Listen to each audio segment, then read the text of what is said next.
I got my bachelor's degree, couldn't get a job making enough money to live on my own, so I went to graduate school and got my master's degree in counseling. I truly love what I do, but I can't afford to live without constant assistance from my parents, who I'm very grateful for.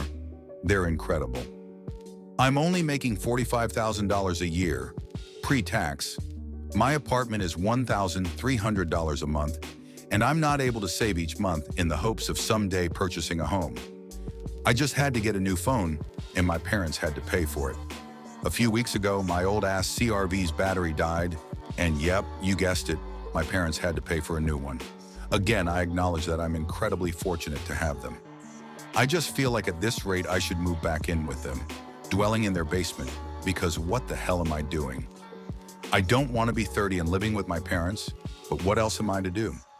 Not sure if you're looking for advice, so feel free to disregard. Move in with your parents. You can handle it for a year and save up. Have the bandwidth to seek a higher paying job. You're right, you did everything right. The problem is that this economy is not designed for people to actually move on up. Also, people all over the world live with their parents into adulthood. Moving out for good at 18 is not a universal norm, and honestly feels like a scam to build more demand for housing when there's such a limited supply. All the prices keep going up. I moved in with family for a year after grad school, and while it was a real hit to my pride, it allowed me the safety net I needed to leave a job that wasn't working for me and step into a role where I was treated better and paid more.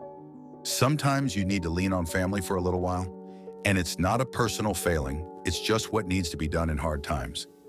Set a deadline for when you'll move out and use the time to pursue a role that meets your financial needs. This may not be a job you love as much, but passion burns out when resources dry up. You may need to focus on finances for a few years and then transition to a job you're more passionate about, and that's okay. Best of luck. We've told our kids, 21 and 23, that there's no shame living at home, especially with the cost of rent and houses.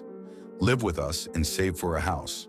But I also understand wanting separation and independence. Life isn't affordable for young people anymore.